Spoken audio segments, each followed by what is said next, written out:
So one of the things that we look for when we're recommending a shoe is to make sure that the shoe has what we call a foot-shaped or wide toe box.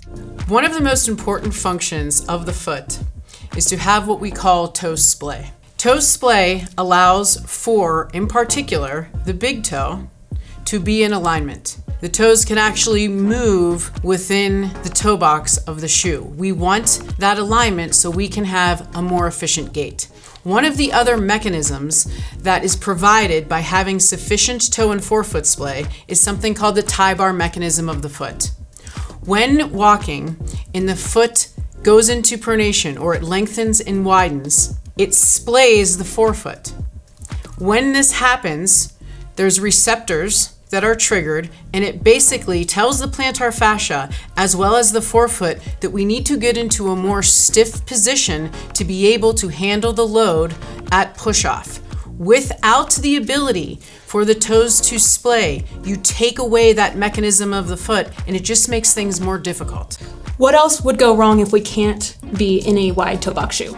If you're in a shoe where the toes cannot splay, or when they are tapered, it doesn't take much to look at this foot and see how this would be, number one, uncomfortable, and number two, inefficient.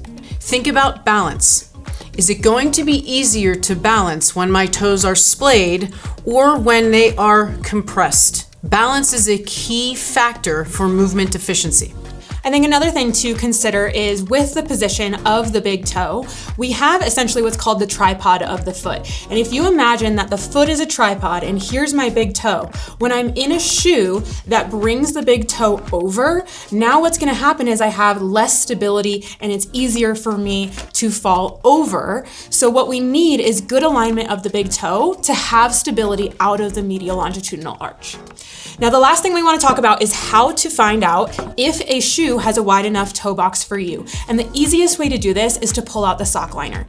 When you take out the sock liner and put your foot right on top of it, you should be able to see whether your toes fit within the shape of that toe box.